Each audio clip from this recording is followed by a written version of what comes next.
Bonsoir à tous, ravi de vous retrouver pour cette émission spéciale consacrée au premier tour des élections législatives. Nous sommes le lundi 13 juin, voici les titres. Le taux de participation aux élections législatives en baisse dans les Yvelines par rapport à 2017. 48,13% des Yvelinois ne se sont pas rendus aux urnes ce week-end. Où se situe le département par rapport à la moyenne nationale? Point complet dans ce journal. Des beaux scores dans le département pour Ensemble et la NUPES. Pour le deuxième tour des législatives, la coalition présidentielle a réussi à qualifier ses 12 candidats. La nouvelle Union populaire écologique et sociale sera quant à elle présente dans 11 circonscriptions sur 12.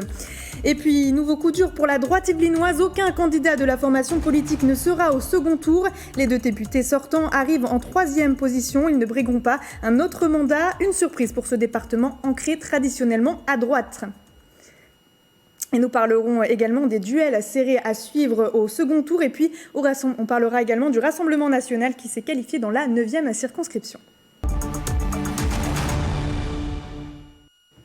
Mais avant de débuter ce journal, un point sur les candidats donc qualifiés au second tour de ces élections législatives. Tout de suite, les résultats dans les Yvelines, circonscription par circonscription.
Et avec nous ce soir pour parler de ce premier tour des élections législatives, Raphaël Matta-Duvigneau, bonsoir.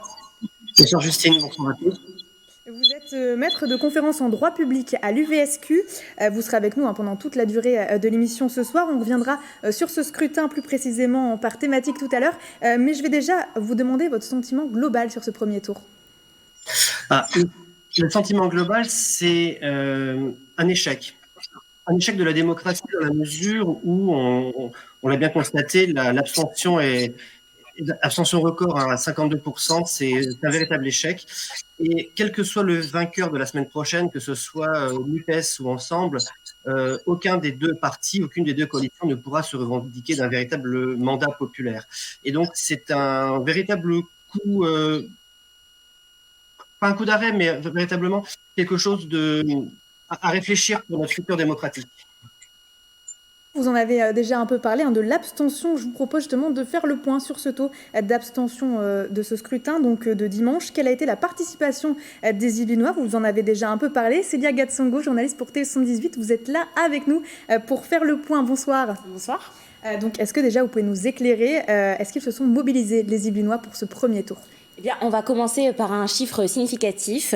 Ce chiffre, c'est 48,13%. C'est le taux d'abstention des élections législatives pour ce premier tour, en légère hausse par rapport à 2017. Il était de 47,42% par rapport au chiffre national. Les Yvelinois sont de meilleurs élèves. Le département des Yvelines est généralement au-dessus de la moyenne nationale puisqu'il atteint un taux record pour un premier tour depuis 1958 avec 52,49%. Alors hier soir, on a interrogé des candidats qui ont réagi au score de leurs diverses circonscriptions. Les élections législatives, par principe, déjà, il y a peu de gens qui vont voter. Et nous, c'est vrai qu'on a essayé de jouer sur une campagne vraiment pour les jeunes, notamment, de les investir. Et c'est vrai que malheureusement, les jeunes se sont beaucoup abstenus. Notre circonscription a voté un petit peu plus que la moyenne nationale, donc ça c'est bien. On va essayer d'encourager les gens quand même à se déplacer, à voter encore la semaine prochaine. parce que c'est ce que je crains le plus pour la semaine prochaine, parce que les gens qui n'ont plus leur candidat au deuxième tour, des fois s'abstiennent plutôt que de voter. Élu local, vous savez qu'on essaye de se donner, on essaye de faire beaucoup pour nos territoires. On a cette passion des territoires et effectivement de voir qu'il y a autant d'abstention, c'est aussi une marque de désintérêt des Français de la politique et je trouve ça bien dommage. Alors, on le voit, les élus ne comprennent pas pourquoi les électeurs ne votent plus. Le taux d'abstention ne cesse d'augmenter. Et même ces élections législatives 2022 n'ont pas réussi à faire rêver. Certains élus disent que la campagne n'a pas décollé. Raphaël Matta-Duvigneau, pourquoi les élections législatives, depuis quelques années, ne passionnent plus ?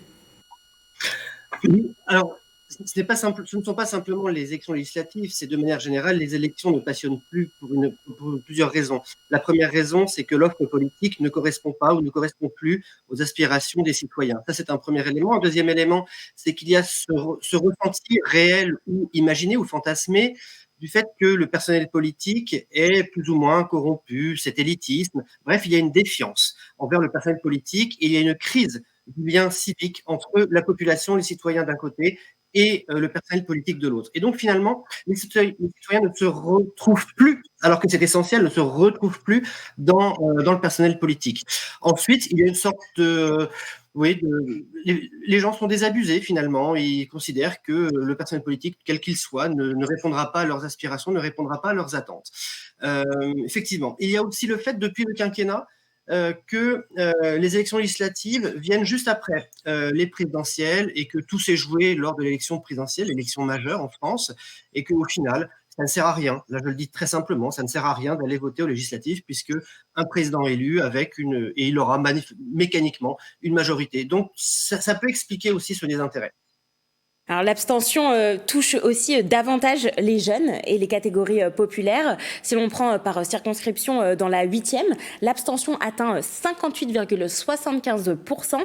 Et si on prend la ville de Mantes-la-Jolie, plus de 63% des électeurs ne se sont pas déplacés. Alors direction la 9e circonscription avec un taux d'abstention de 52,94% parmi les communes de ce territoire. Oudan, Guerville, Bonnières-sur-Seine ou encore Les Mureaux. Les Mureaux avec un taux record aussi, environ 70% de taux d'abstention. Alors, deux autres circonscriptions dépassent la barre des 50% de taux d'abstention, la 7e et la 11e. Et on va finir quand même sur des villes qui se sont mobilisées. Maisons-Laffitte, le Chesnay-Rocancourt, le Mesnil-Saint-Denis, le Vésinet et le chef-lieu du département, Versailles.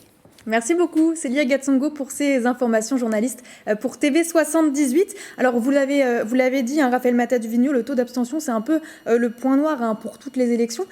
Finalement, vous le disiez, même si certains candidats sont donc au deuxième tour, ce n'est pas forcément une victoire pour eux également. Non. Alors, on ne peut pas présager de ce qui va se passer au second tour. Peut-être qu'il y aura un sursaut citoyen, comme on peut le dire, mais en tout état de cause, une abstention de cette hauteur est vraiment, j'insiste, j'ai l'impression de radoter, mais j'insiste vraiment, est catastrophique pour la démocratie, parce qu'on ne peut pas d'un côté dire le personnel politique ne fait rien, on n'a pas confiance, et de l'autre côté ne pas aller voter. Quelle que soit son opinion, il faut aller voter pour pouvoir justement avoir un moyen de pression sur la manière dont le pays sera gouverné durant les 5 prochaines années. Ça, c'est un premier élément. Un deuxième élément, c'est que effectivement, la semaine prochaine, quel que soit le parti qui aura le plus de voix, je ne parle même pas de majorité, mais le parti qui aura le plus de voix ne pourra pas s'enorgueillir d'un soutien populaire massif. Quand on voit, là j'ai fait mes petits calculs, je ne sais pas s'ils sont bons, mais quand on voit la NUPES et Ensemble, qui sont quasiment à égalité aujourd'hui, ils représentent à peine chacun 12% du corps électoral. En termes de légitimité, on fait mieux. Et donc, quel que soit le vainqueur, il sera peut-être le vainqueur moral et le vainqueur dans les chiffres, mais en réalité, politiquement, c'est un échec pour les deux partis. Et donc, comment faire finalement pour intéresser de nouveau ces électeurs ?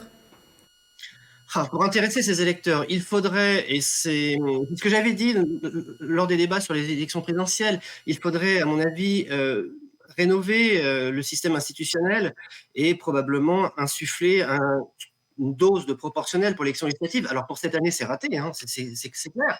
Mais éventuellement, une réforme constitutionnelle permettant d'instaurer une dose de proportionnelle, pas forcément une proportionnelle intégrale, mais une dose de proportionnelle, un mélange, scrutin majoritaire, scrutin proportionnel, permettra déjà une meilleure représentativité des forces politiques, ce qui permettrait un meilleur débat démocratique et avec la nécessité pour le parti majoritaire de nouer des coalitions, d'aller négocier, de chercher des compromis et finalement de se retrouver sur un dénominateur commun, sur des éléments essentiels afin de faire avancer le pays. Voilà, ça c'est un élément institutionnel. D'autres éléments seraient de trouver des mécanismes permettant au Parlement de renforcer ses pouvoirs, de renforcer son contrôle sur l'action du gouvernement, sur l'action du président de la République. Et pourquoi pas, certains de mes collègues le disent également, faire en sorte que les élections présidentielles et législatives aient lieu le même jour. Et donc, dans ce cas-là, on renforcerait le Parlement et ça permettrait peut-être de redynamiser la vie politique. Ce sont des pistes, on pourrait en chercher d'autres, mais voilà, ce seraient des premières pistes. Alors je vous propose de faire un tour du côté des résultats. Dans les Yvelines, ensemble, le parti de la majorité présidentielle a réussi à qualifier ses 12 candidats au deuxième tour des législatives. Si certains sont largement favoris pour la victoire, d'autres vont devoir batailler tout de même pour remporter leur circonscription. C'est l'état des lieux avec Michael Elmidoro. Regardez. 12 sur 12 pour la majorité présidentielle dans les Yvelines. Tous les candidats étiquetés ensemble pour ces élections législatives se sont qualifiés pour le second tour. Certains sont largement en tête. Les députés sortants Jean-Noël Barrot dans la deuxième arrive premier, tout comme Béatrice Piron dans la troisième circonscription. Par rapport aux résultats, je crois que je suis assez sereine, on va dire, parce que je ne pense pas qu'il y ait beaucoup de réserves de voix sur la gauche. Et que je ne pense pas quand même que les Républicains ou les gens de Reconquête iraient voter quand même pour Madame Brody, donc je suis assez sereine. Les autres favoris ont répondu présents dans la 5e circonscription. La députée sortante et nouvelle ministre des Outre-mer, Yael Braun-Pivet, est largement en tête face à la candidate NUPS. Dans la 12e circonscription, Carl Olive vire en tête ce dimanche 12 juin, avec une confortable avance sur Edwin Legris, mais l'actuel maire de Poissy veut rester prudent. On mène bien la mi-temps, et tant mieux, et on va pas s'en excuser. Mais moi qui suis compétiteur, vous savez que tant que l'arbitre n'a pas donné le coup de sifflet final, rien n'est gagné. Il ne faut rien mésestimer. Des candidats devront en revanche batailler dans plusieurs circonscriptions. Dans la 7e, Nadia Hay arrive en tête avec 29,55% des suffrages, 2 points de plus que son adversaire. Tout se jouera ce dimanche. Dans la 8e, Edwige Hervieux devra refaire son retard. Même tendance dans la 11e. Aurélie Apiacenza aura fort à faire face à William Martinet, candidat NUPS. On est au second tour face à NUPS et maintenant notre principal objectif c'est que toutes les personnes qui une fois de plus sont républicains sur un projet qui est diamétralement opposé face à celui qui est proposé par la NUPS, on appelle à la mobilisation de tous ces électeurs. En 2017, La République En Marche avait raflé 11 circonscriptions sur 12. Pourront-ils faire aussi bien 5 ans plus tard ? Réponse ce dimanche 19 juin pour connaître le résultat des urnes. Alors Raphaël Matta-Duvigny, on vient de le voir dans ce sujet, 12 candidats sur 12 qualifiés. Selon vous, est-ce que finalement la majorité présidentielle est amenée à remplacer la droite yvelinoise ? Alors, déjà, soulignons que c'est un formidable score pour le parti présidentiel qu'on annonçait vraiment, que l'on critiquait, qu'on annonçait subir une déculottée de la part de NUPS. Donc c'est un bon score. Ensuite, effectivement, je ne vais pas faire de prédiction. Je ne dirai pas si les candidats de la majorité seront tous élus. Ça, je suis incapable de le dire. Par contre, effectivement, on a l'impression que la majorité présidentielle, en tout cas dans les Yvelines, a remplacé la droite. Ça, c'est clair, les Républicains, puisque quand même un fait notable, tous les candidats républicains ont été éliminés, et assez parfois sèchement. Donc, effectivement, on peut parler d'un remplacement, en tout cas sur ces élections-là, de la droite par le parti présidentiel. Donc on a Nicolas Dandré qui vient de nous rejoindre en plateau. Bonsoir. Bonsoir Justine. Alors c'est la deuxième force politique dans le département des Yvelines qui ressort de ce scrutin. La nouvelle Union populaire, écologique et sociale sera présente donc elle dans 11 circonscriptions sur 12. Ce sera donc au second tour des élections législatives 2022. Et oui Justine, et en fait c'est la conséquence des résultats du premier tour des élections législatives. Vous savez, la gauche est partie unie dans ce scrutin. Et bien on va regarder tout de suite les détails des résultats. Nous sommes en tête au premier tour dans la 11e circonscription. C'est l'un des deux candidats de la NUPES arrivé en tête au premier tour des élections législatives. William Martinet a obtenu 32% des suffrages dans la 11e circonscription des Yvelines. Il devance la candidate de la majorité présidentielle, Aurélie Piacenza, avec 25% des voix. Nous sommes donc largement en tête. Nous sommes même en tête dans 4 villes sur 7 dans l'ensemble de la circonscription, avec d'excellents scores à Trappes, à La Verrière et même à Elancourt. Autre territoire où la nouvelle Union populaire écologique et sociale est devant la majorité présidentielle, la 8e circonscription.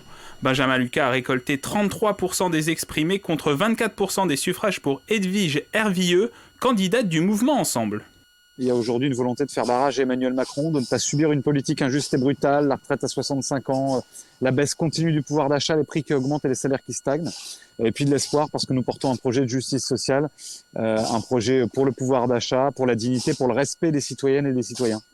Avec l'union de ces mouvements, de la France Insoumise au Parti Socialiste, en passant par le Parti Communiste ou encore Europe Écologie Les Verts, la gauche signe son retour dans les Yvelines.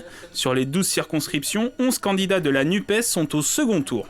On annonçait la gauche il y a à peine 6 mois comme morte et en fait nous voilà au second tour dans 500 circonscriptions, y compris la nôtre ici, avec un score qui est dans la moyenne nationale, dans les 25%. On connaît la sociologie de notre circonscription, on sait que ça va être difficile, vu justement cette sociologie-là, mais si tous les abstentionnistes vont voter pour nous, on peut remporter cette circonscription. En relativisant par rapport à la participation, la gauche redevient une force politique de premier plan sur le territoire yvelinois. En 2017, aucun candidat de gauche n'avait réussi à accéder au second tour des élections législatives. Alors Nicolas, on vient de le voir dans votre sujet, 2 circonscriptions donc ont vu la NUPES arriver en tête, la 8e et la 11e circonscription. Les duels entre les candidats de ces territoires risquent d'être serrés. Effectivement, Justine, et on l'a vu dans la 11e circonscription des Yvelines, William Martinet est en ballottage favorable. Le candidat de la NUPES obtient 2000 voix de plus que Aurélie Piacenza face à la candidate de la majorité présidentielle. La gauche a de l'avance. Mais attention au report des voix, vous le savez, les Républicains pourraient lui être favorables. La clé pour la nouvelle Union populaire écologique et sociale, finalement, ce sera la participation. Et on écoute William Martinet au micro de Patrick Jacques de Dixmude et de Julien Leroy. La jeunesse, les quartiers populaires et en fait toutes celles et tous ceux qui veulent tourner la page d'Emmanuel Macron se sont mobilisés massivement. Donc bonne nouvelle pour le premier tour, mais soyons très clairs, pour le second tour, il faut passer un cap supplémentaire. Tous ceux qui se sentaient pas encore concernés par cette élection, maintenant qu'ils vont pouvoir choisir entre Emmanuel Macron ou la nouvelle Union populaire, maintenant il faut qu'ils se déplacent, il faut qu'ils fassent le choix. Alors la 11e circonscription, c'est 7 communes. Parmi ces communes, il y a Trappes. Et William Martinet a réalisé son plus gros score sur la circonscription en récoltant plus de 55% des voix. Et il y a un potentiel électoral, c'est-à-dire qu'il y a beaucoup de gens qui ne se sont pas déplacés. À Trappes, l'abstention atteint près de 63%. Et qu'en est-il donc concernant la 8e circonscription ? C'est la même situation dans la 8e circonscription. Benjamin Lucas, candidat de la nouvelle Union populaire écologique et sociale, a récolté près de 3000 électeurs de plus que la candidate de la majorité présidentielle.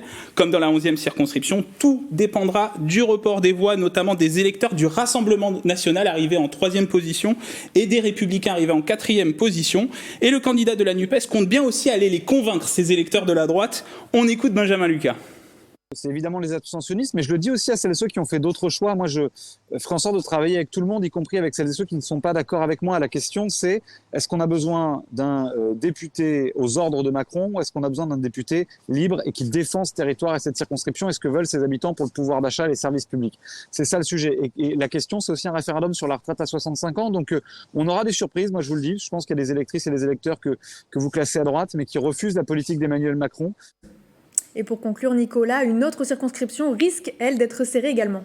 Oui, ça va être serré notamment dans la 7e circonscription, territoire où Nadia Hay, ancienne ministre déléguée à la ville et candidate pour la majorité présidentielle, elle sera opposée à la représentante de la NUPES, Michèle Christofoul.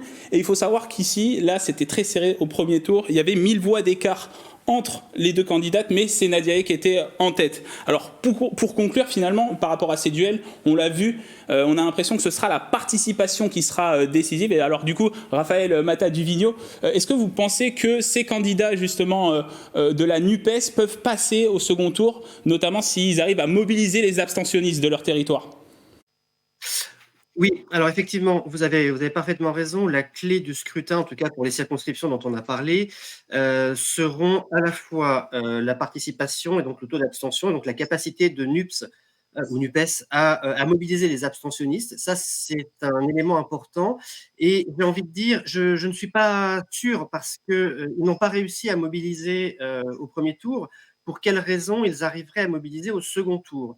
Donc là, je suis assez sceptique. Un autre élément aussi à prendre en considération, c'est on en parle partout, c'est la réserve de voix. Est-ce que les candidats soutenus par la NUPES ont une réserve de voix? Ce n'est pas sûr, hein. Quand on voit les autres partis, les autres chiffres au niveau des circonscriptions, on voit que la réserve de voix est assez faible. Donc ça, c'est un élément aussi à prendre en considération. Et à contrario, quand on regarde les chiffres d'ensemble, on voit que les électeurs républicains, on peut supposer, je n'en sais rien, mais on peut supposer que les électeurs républicains iront probablement se reporter sur un candidat de la majorité présidentielle. Donc, en fait, mécaniquement, il est possible qu'un candidat de la majorité présidentielle puisse passer devant simplement avec la réserve de voix. Donc ça, c'est un point important. Et un autre point important, c'est le comportement des électeurs du Rassemblement national, parce que j'ai oublié de le dire tout à l'heure, mais malgré tout, au niveau national, ces électeurs-là représentent depuis maintenant un certain nombre d'années, en réalité, c'est stabilisé entre 18 et 20%. Et donc, il faut compter avec cette force-là. Et les électeurs qui n'ont pas de candidat finalement qualifié au second tour, que vont-ils faire? Est-ce qu'ils vont voter NUPES ou est-ce qu'ils vont voter pour un candidat soutenu par Emmanuel Macron? Je n'en sais rien. Ce sera volatile à mon avis. Donc voilà, c'est difficile à prédire, mais voilà, la question c'est vraiment la réserve de voix pour les candidats NUPES. Et là j'ai un doute. Merci beaucoup Nicolas Dandry d'avoir été avec nous en plateau, journaliste pour TV78. Raphaël Matta-Duvigneau, vous restez avec nous pendant cette émission et on va parler à présent de la droite qui, elle, n'aura pas de duel au second tour. C'est une désillusion pour les Républicains et l'Union des démocrates et indépendants. Aucun candidat qualifié dans le département. Ils arrivent tous en 3e, voire 4e position. Je vous propose de regarder ce récapitulatif de Mathilde Franco. Les élections législatives 2022 signent-elles la fin des Républicains dans les Yvelines? Pour un département qui vote traditionnellement à droite, aucun candidat n'est qualifié pour le second tour. Ils arrivent tous au pied du podium, en 3e voire en 4e position pour certains. Très sincèrement, je crois que c'est une très grande déception que nous pouvons avoir par rapport aux résultats d'hier. Je pensais encore une fois, pour connaître le terrain, pour être sur le terrain, que nos territoires étaient encore restés à droite. Moi, j'avais vécu une élection départementale l'année dernière où la droite était encore forte. On ne savait pas aujourd'hui ce qui pouvait être. Quand on regarde, on prendra le temps d'analyser un petit peu les chiffres. On a fait un bon score sur la droite. C'est vrai que ça a été éparpillé avec un vote que moi j'attendais pas forcément aussi fort de l'extrême droite. À la fois Reconquête sur des villes comme le Chesnay ou le FN, enfin le Rassemblement national, sur villes comme Villepreux. Je vois qu'ils font un très bon score, ce qui est tout à fait inhabituel. Dans la 11e circonscription, le député sortant depuis 2020, Philippe Bennassaya, est évincé. L'ancien maire de Bois d'Arcy finit en 3e position avec 18%. Autre député sortant dans la 8e circonscription, Michel Vialet. En 2017, c'est le seul républicain à accéder à l'Assemblée nationale. 2022, renversement de tendance. Michel Vialet se retrouve en 4e position avec 7,85% des voix seulement. C'est assez regrettable parce que quand vous voyez l'investissement qu'a pu avoir Philippe Bennassaya ou même Michel Vialet, sur notre département, c'est quand même incroyable parce que les autres députés, très sincèrement, on les voit quand même très peu aussi. On les a vus très peu dans la mandature précédente. Autre bouleversement pour la droite dans la première circonscription. Pour la première fois depuis plus de 30 ans, elle n'est pas présente au second tour des élections législatives. La dynamique nationale a pris le dessus par rapport à l'ancrage local.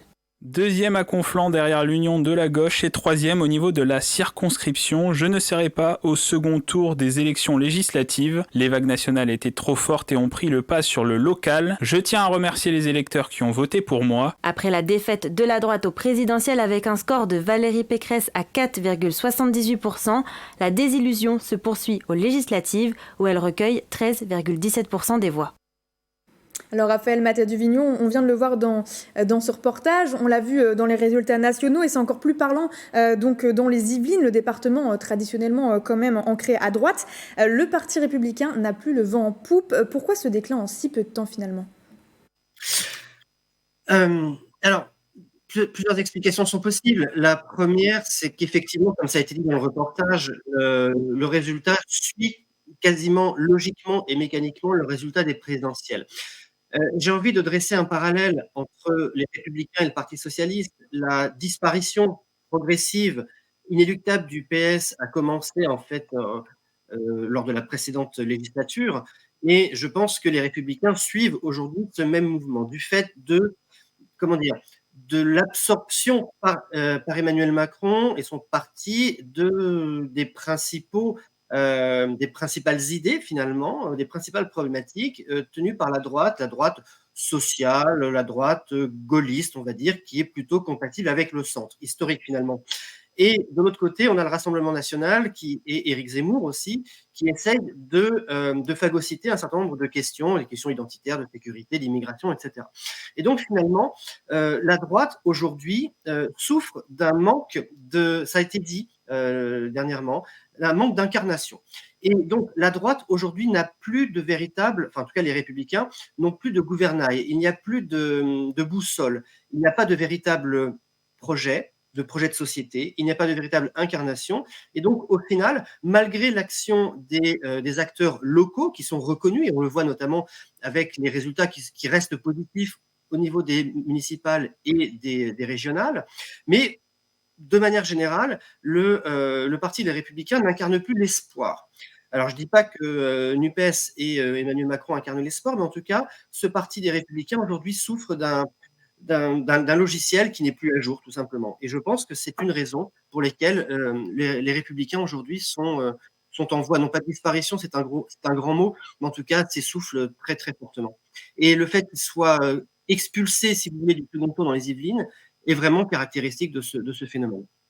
Merci Raphaël Mathias-Duvignon. On accueille à présent Bichente Mérien Santisteban qui nous a rejoint sur le plateau. Bonsoir. Bonsoir Justine. Vous êtes là pour revenir sur les résultats de la deuxième plus grande circonscription, donc des Yvelines, la 9e circonscription qui occupe tout le nord-est du département. Et vous allez nous expliquer pourquoi on parle de cette circonscription. Oui, c'était important de revenir sur cette circonscription, Justine, puisque ici est passé beaucoup de choses hier. Tout d'abord, c'est la seule des Yvelines où le Rassemblement national s'est qualifié pour le second tour. Ça, c'est la véritable information. Dimanche prochain, le député sortant Bruno Millienne du parti de la majorité présidentielle sera opposé à Laurent Morin, responsable départemental du RN. C'est la première fois qu'un candidat RN est au second tour d'une élection législative dans le département des Yvelines. On l'écoute. Nous avons réussi au fur et à mesure par, je crois, notre sérieux, je crois aussi un travail de terrain, un travail relationnel avec les différents acteurs du territoire, à montrer que nous pouvions représenter des candidatures alternatives sérieuses et je crois que ce résultat le concrétise. 32 communes donc sur les 88 de la 9e circonscription ont été remportées par Laurent Morin. Beaucoup de petits villages, mais quand même 9 municipalités de plus de 1000 votants. À Bonnières-sur-Seine et Freneuse, notamment 2 communes de plus de 4000 habitants. Il se place devant le candidat NUPES, Victor Paillac. Donc un résultat plutôt satisfaisant, on l'a vu pour Laurent Morin. Justement, dans cette zone, qu'en est-il de NUPES ? C'est la désillusion, Victor Paillac qui termine 3e. Et écoutez bien, à seulement 88 voix de Laurent Morin. Un résultat frustrant forcément pour le jeune de 21 ans qui lui coûte sa place au second tour. On est forcément un peu déçus parce que c'est vrai que Jean-Luc Mélenchon sur la 9e circonscription des Yvelines avait fait un score assez impressionnant, notamment au Murau. Après on l'a vu toute la journée, il n'y a pas eu beaucoup de mobilisation, il y a eu beaucoup d'abstention et ça c'était national. Donc voilà, on s'attendait un petit peu à avoir une perte par rapport au score de Jean-Luc Mélenchon au présidentiel. Ça fait partie du jeu, mais bon, on est quand même content que la NUPES arrive 3e. Donc, comme au présidentiel avec Jean-Luc Mélenchon, la vague NUPES a déferlé au Murau, 40% des suffrages exprimés, mais c'est une donnée d'autant plus frustrante au final pour Victor Paillac qu'on le disait plus tôt, seulement 30% des habitants se sont rendus aux urnes. Et justement, pour le second tour, le favori, c'est le député sortant Bruno Millienne. Oui, arrivé en tête, il part forcément favori, mais le second tour dépendra aussi du report des voix vers le candidat soutenu par Emmanuel Macron. On peut supposer que certains électeurs NUPES pourraient voter pour lui. Même situation pour les Républicains qui ont réuni 10% des voix avec Pauline Vinocourt-Lefebvre. Mais attention néanmoins au Rassemblement national qui pourra compter sur Reconquête qui a fait 5% sur ce territoire. On écoute Bruno Millienne sur ce second tour justement. Au deuxième tour, bien évidemment, je vais essayer de rassembler tous les Républicains pour faire front contre le Rassemblement national, parce que je me suis battu toute ma vie contre l'extrême droite, et c'est pas aujourd'hui que je vais arrêter. Et si on est un tant soit peu républicain ou démocrate, on se doit d'aller voter le 19, et on se doit d'aller voter contre le Rassemblement national. Quoi qu'il en soit, le suspense reste entier dans une circonscription classée parmi les mauvais élèves dans le département en termes de participation à presque 5 points de la moyenne départementale qui, elle, est à 51%. Et justement, Raphaël Mattas-Vigneault, un petit mot sur cette circonscription, la seule avec le Rassemblement national ? Oui, effectivement, ça fait partie c'est vraiment l'exception des Yvelines. Maintenant, c'est vrai qu'à quelques dizaines de voix près, on aurait pu avoir un résultat inverse. Mais ce qui est intéressant, c'est de voir aussi, et ça, je suis très d'accord, c'est le résultat finalement du candidat Reconquête, qui a un résultat quand même assez assez élevé finalement par rapport à la moyenne nationale, que dans ce cas-là, ça peut jouer en faveur du candidat RN. Alors, a priori, en toute logique, le Bruno Millienne sera réélu. Ça, il n'y a a priori, aucun suspense. Mais c'est intéressant de voir que dans cette circonscription, la faible participation est plutôt favorable finalement à l'extrême droite, RN plus Reconquête. Voilà. Mais a priori, je pense que le candidat sortant sera réélu. En tout cas, merci beaucoup Bichente Merien-Santisteban pour ces informations, journaliste pour TV78.